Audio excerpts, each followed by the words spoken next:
Bond. James Bond. Yes, Which James Bond? 007.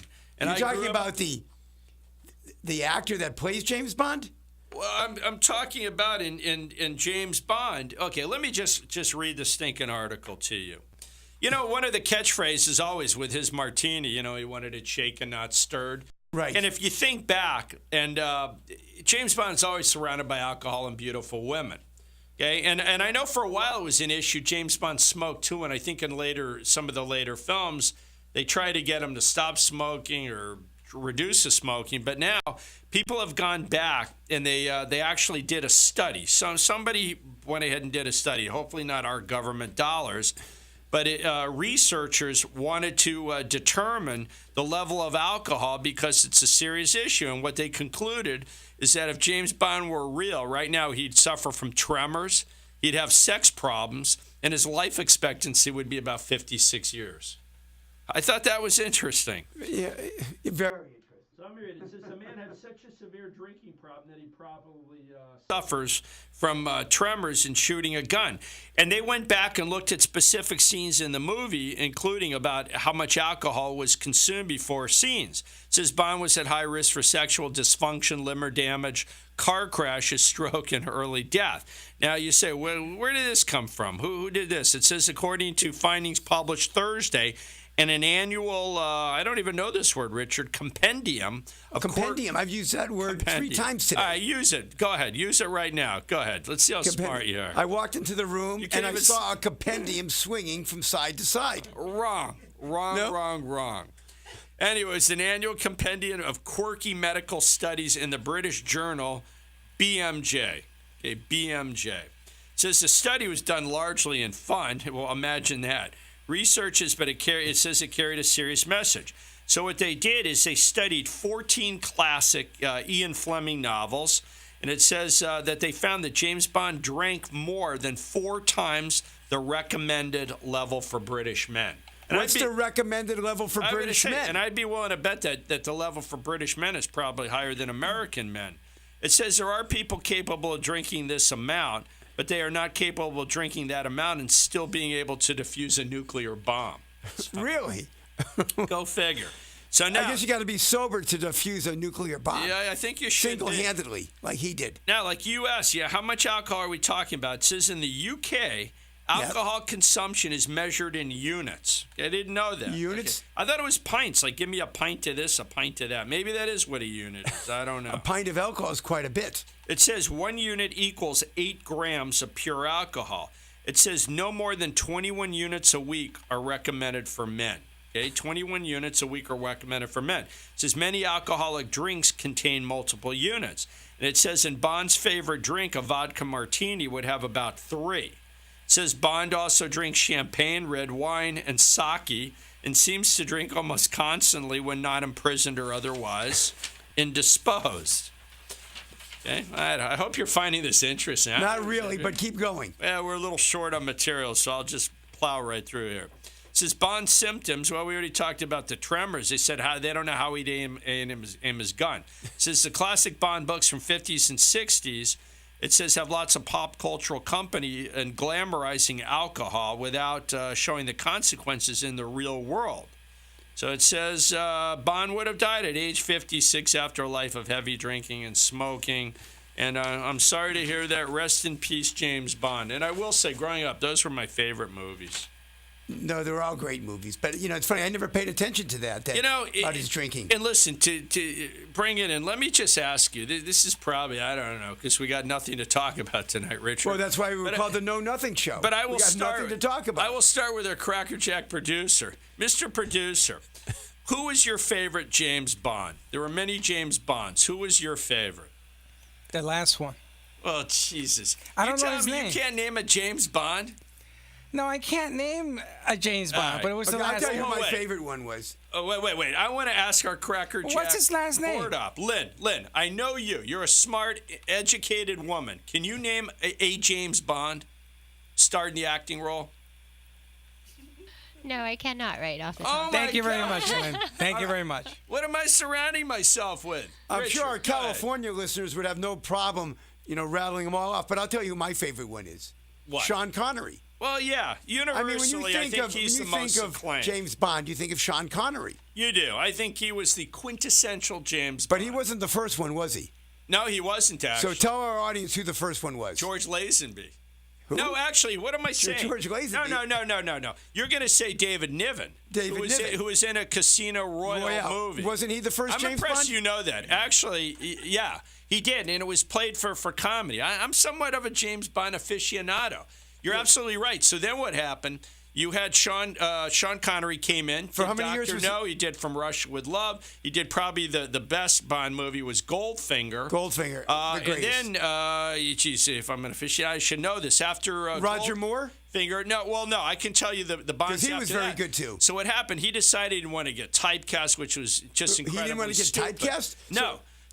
That's why he was in Raiders of the Lost Ark. So he left. And then what happened? They hired a guy who was actually very good. Now he's receiving the acclaim he should have, but it was a guy named George Lazenby. Yeah, George Lazenby appeared in one Bond movie. What was the name of it? On Her Majesty's Secret Service, and it starred Diana Rigg, if you remember her from the Avengers. Yeah. Avengers. So then what happened is Sean Connery decided to come back. And he did. He did in fact come back for another movie. Subsequently left, and then Roger Moore came in. So that's my second favorite, Roger Moore. Yeah, Roger Moore, although not as critically acclaimed, but he played it kind of for laughs. So there was definitely more humor in the Roger Moore Bonds. And then what ended up happening when Roger Moore actually left, they wanted to hire Pierce Brosnan. But what happened, Pierce Brosnan was under contract to do that show Remington Steele. I don't know if you remember Of course, I love that show, Remington Steele. So you know who his partner was in that woman? Yeah, Stephanie Zimbalist. Whose father was? A lot of TV. Whose father was? Ephraim Zimbalist Jr. All right, but we digress. So what happened, he couldn't get out of the role. They hired Timothy Dalton, who's so-so. He's okay. I wasn't thrilled with him. Yeah, he did a couple movies, and then what happened, we know now that the current James Bond's Daniel Craig, and he's widely regarded as probably as the second best James Bond. My favorite, again, are Sean Connery and Roger Moore. Well, Sean Connery was a man's man. But anyway, it doesn't matter. They'd be dead now anyway. So which is your favorite? Mine, I agree with Richard. Sean Connery was probably the best. And of all the movies, like I said, Goldfinger was far and away regarded as probably the best James Bond movie. Anyway. Yes. So that's that. Now, we still have some time, and let me just tell you some of the stories that I have, and we'll decide what to talk about. We can either talk about cockroaches enduring the cold in New York City. I have another article that says short men don't stack up with New York City women. And then I have another story, in keeping with the stories that I normally do, that good news for you, Richard, there are now injections to treat an embarrassing ailment in the United States. Now, have you ever heard of this? It's called Peyronie disease. You ever heard of that? How do you pronounce that? I think it's Peroni. I'm going to guess. It's Sounds like macaroni. Well, all right. It's kind of like has to do with your noodle, Richard. It says the first drug to treat Peyronie's disease, and here's what it is: an embarrassing and sometimes painful curvature of the penis. You know, I wasn't going to go a whole show without. I was hoping. Story. My fingers were crossed that you could go an hour without talking about the subject. But I guess I was wrong. How do you know about his problem? I don't. You guys work together. You go to the bathroom. I can say yo, stand to the left. No, I don't know. I've seen the urine on the floor, and I thought that was no. Just kidding. The wall gets a little flooded. So listen to this. It says that there's now a drug. It says 9% of men suffer from this condition. It says which makes having intercourse painful and impossible. How did they come up with that number, 9%? Not 10 or 8? Of course, I got a joke. Of course, if you were married to my ex-wife, you'd know that intercourse was impossible anyway. There you go. Well, there goes any shot of getting your alimony reduced. Thank you, Richard. All right. Now, it says, I love this quote. Somebody says it's a soul-destroying disease. Now, where did they come up with a quote like that? You have this affliction, and it's a soul-destroying disease. Let me ask you, is there a telethon for some type of disease like that? Maybe we could get more listeners by holding the first telethon. That would be brilliant. Yeah, we could do it right here at the radio station. Listen, that's a brilliant idea. I think we could use the little stage that they have back through the room. We could do a telethon for men suffering from Peroneus disease. Let's raise some money for them. All right. And here's the most amazing part, and I'll tell you why we have to do a telethon. Why is that? Know how much it costs to get an injection to help yourself with this condition? It's $3,300 an injection. Wow. $3,300 an injection. I got a question. What's that? What's it going to do? What's it? It's going to take the curve out? I saw a movie like that with Clint Eastwood. What was it called? Curve? Oh, wait a second. Amy Adams was It's in that funny. movie. I'm getting a text message by my wife, and it's not like, she's coming through, if you know what I mean, Richard. Well, let's read it. I can't read it. Come on. She says some women, I guess, like a little curve. I don't know. Thanks, honey. I thought you were a virgin when I married you, but there goes that theory. Yeah, who's going to believe that? Okay. So listen to this. $3,300 an injection. 8 injections would cost $26,000 in addition to the doctor's fees. I think you're better off buying a sports car. You know what? Yeah. Actually, that's a good choice, Freddie. Right. If you suffer from this disease, would you rather have $26,000 to buy a sports car, or would you rather get this condition fixed? The car. You take the car? I take the car, too. Now, let's ask the car will straighten out all conditions. Our assistant producer happens to be standing right next by Freddie. Linda, if Freddie suffered from this painful condition, would you rather he have a car so you could drive around and you'd look like a sport, or would you rather Freddie fix a condition? Well, his nickname is Freddie Fix-It. So that's right. Now I'm using the car. Freddie Fix-It. That's right. All right, listen. All right, I got my my objectionable story in, and all I can say is that good luck. We'll get back to everybody, let you know when the telethon's going to be. But a great idea, a telethon. Richard, I think that's a great idea. If anybody's suffering from this condition, please call the show. Yeah, and if you'd like I want to know how to help this guy. Listen, if you'd like to come on, listen, we're not going to insult the radio audience. They won't see you, but I'm sure that our listening audience would like to see what that looks like. Oh, definitely. All right, so I guess we have to move on from there. And do we have to do another moving. break? We don't want to be a sitting target. Let's do our last Another break. Okay. All right. Everybody stay put. Don't move. Don't turn that dial. We'll be right back.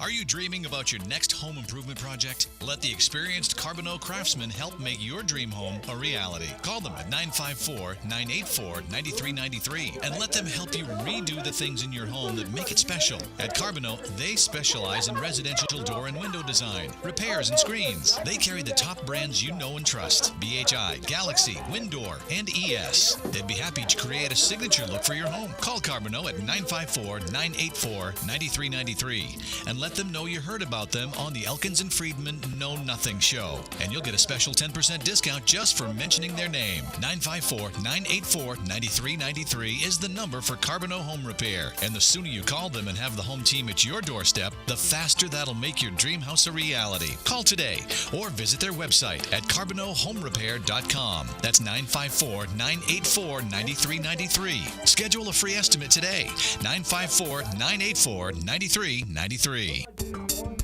Life is so overwhelming right now, isn't it? Emotional and financial challenges too much? More debt than you can possibly handle? Are you facing divorce or another family law problem? Injured and don't know where to turn? There is a source of solid, affordable legal guidance. At Elkins and Friedman, an experienced lawyer will explain options and treat you with respect and dignity. They help people throughout Central and South Florida solve those problems. This is a law firm you can trust, where they actually pick up the phone when you call. They have a 30-year record of positive results, and they make legal costs manageable for people from all walks of life. Make the call, 954-372-2630. When you visit, you might even meet Tiffany, the office mascot. Elkins and Friedman take the intimidation and the worry out of getting the legal help you really need. Call 954-372-2630 and begin to make sense of your life. Offices in Fort Lauderdale, Boynton Beach, and Palm Beach Gardens. Non-lawyer spokesperson.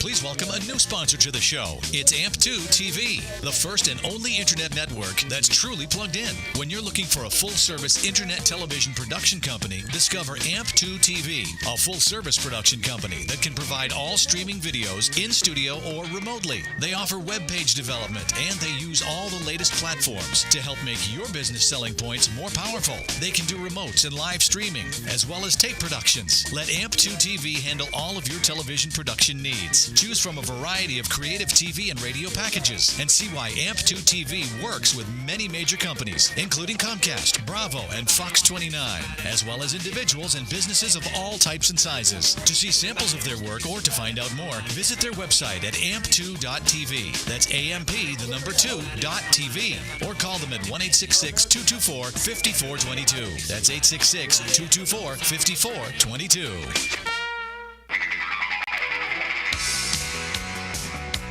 You're listening to the Alan Elkins and Rich Friedman Know Nothing Show, with two longtime attorneys who are here to share their experience and knowledge and some fun along the way. The toll-free number, if you want to participate, is 1-800-889-0267. And we're back, everybody. We're bringing it home now. Now, you know, Yes. there are a couple things that you and I talked about briefly in the office. One thing I thought about talking about, and that was the little pudgy North Korean dictator, Kim Jong-un. Yes. And I'm impressed the way that I pronounce that just flawlessly. Say that 3 times fast. Well, I can't do it. But everybody, I mean, that watches the news know the story is amazing. You've got this young punk dictator, how old North is he? Korea. You know, I'm not even sure how old he is now. I don't think he's 20. I know He's that, not or even maybe 20, he's he's running 20. the country. Thanks for asking me a question I don't know the answer to. But the amazing part If is you that don't know, when, just make it up. you know, his father died, I think it was 2 years ago, and then he assumed the leadership over his uncle. But his uncle and was just killed, taken away, and assassinated. And it was said that he was worse than a dog, and he did some things. But he basically raised, now I can't say his name anymore, Kim Jong-un. Yes. He raised him. So He raised him to do what? to do what? To do nothing. To play basketball with Dennis Rodman. Oh, that's right. So it says here, observers say that Jang, that was the uncle, and I know it was his uncle. I know that it was his father's sister's husband. It says may signal unrest in North Korea. Father's sister's husband. So that would make him the uncle. So that was his uncle, and he had him just hauled away and just assassinated. Says I guess news that's what they do with agency- uncles over there. They just haul them away. So, you know, actually, this was a couple days ago, and I'm looking, but it says Jang played a key role in cementing the leadership of the inexperienced Kim after the death of his father in 2011. But it says his power and influence had begun to worry Kim. So this young punk was worried that perhaps his uncle was becoming too powerful and assassinated him. It's just, what kind of country do you live in? He put a hit on his own uncle. Yep. They just took him away and assassinated Took him away. That was it. And firing squad executed him. Firing squad. No trial, nothing. Just insane. No trial. I had a little bit more information, but I just remember the quote was they accused him of this, that, and the other thing. And then I'm remembering, actually, I think it was earlier in the year that this punk also had an ex-girlfriend killed and assassinated and said she was the devil and she was engaged in this, that, and everything. So just, they don't like you, they shoot you. I know. And this is the place that Dennis Rodman goes to all the time? Yeah, that's who Dennis Rodman visits with. So it's just, it's a crazy, crazy world. But as crazy as things are in this country, at least I'm not fearful. I might walk outside and get robbed. Not the greatest neighborhood, this station, but you know, but It's not the so bottom bad. line, Those fences are pretty tall. I'm not going to be hauled away and shot. What? You run home after we finish. You're afraid to get. No, it was just a joke, Freddie. It's wonderful here. Yeah, Now, it's a the beautiful other, place. The other story that we should talk about in our last few minutes is Major League Baseball. I was thinking about this because, and let me just see, our board up. Lynn, you knew nothing. You knew nothing about who James Bond was, but do you know what I'm talking about, this story? That they're thinking of passing a rule that there'll be no more home plate collisions? You know what I'm talking about, or no clue? Well, because of getting hurt with, like, football with banging heads or Exactly. Yeah, concussions and things like that. Yeah, it's been proposed by Major League Baseball, and they're going to do it. Freddie's shaking his head. I know he's a baseball fan, but Major League Baseball goes into effect next year. And it says that Freddie, did you ever have a concussion where the runner ran home and ran right into the you? hospital. Were you a baseball So that explains a lot about Fred. I was a catcher for 15. You were a kid. Did you ever have any home plate collisions? Oh, absolutely. Yeah, they took All the you to the time. hospital. I got stitches everywhere. Wow. Okay, well there And you think go. that's okay? So listen, so here's what Part it's of the going to game. be Part from of the now game. on. If the runner is intentionally trying to run over the catcher, he'll be thrown out, and it says that he'll be safe if the catcher tries to block the play. And the last thing I'll leave you with, I'm thinking to myself, baseball is not the most exciting sport to begin with. It's a 3-hour snooze fest. What's more exciting than checkers? Okay, it's a snooze fest. I don't care what anybody says. Now, I'm not bitter because the Marlins stink. Okay, maybe if it was the Red Sox or maybe it was the Yankees, I'd feel differently. But this game is boring enough. So I get juiced when I see that player from home plate, and I know there's going to be a collision. I like the bloodlust. I like it. If you're talking about purposely hurting a catcher, I agree. Because there are guys that are going to be out by 10 feet, and they're 250 pounds, and they come charging. Yeah, I suppose you're right. That I can see. But I the guess, reason why this is all, you know why this has to do with the owners.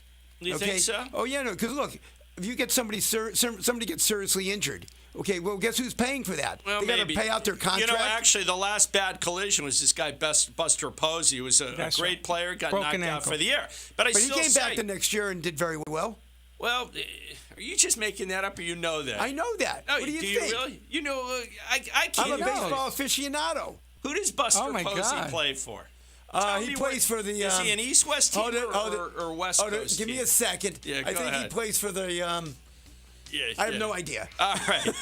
Anyway, it's a really good player, and Freddie played for Florida State, right? Great catcher. Yeah. Anyway, the bottom line is, I get it, we're out of time, but I think bottom that line is we're out of time. The next thing you know, we won't be able to tackle in football. We'll You be probably have to bow flag first football. and say, "May I tackle?" Two-hand touch. Two-hand touch. Right. All right, Two-hand we'll leave it touch. at that. All right, well, somehow we've dragged this boring show out to No, fill I our... enjoyed it. What are Did you you? talking We'll always have lingerie football. Lingerie football would be great. Can you imagine some of those 300-pound guys wearing lingerie? All right, so listen, we got to get out of here. We'll see you next week. Hopefully you'll be able to see us. Maybe 6 minutes of the show got on video, but we had fun doing it, and we look forward to I think this was a great show, Alan. I don't know about you, but I think it was great. I One enjoyed of our it. best shows, Richard. One of We'll our see best. you next week. One of our best. So see everybody next week, 7 o'clock right here. So please come back and visit us then.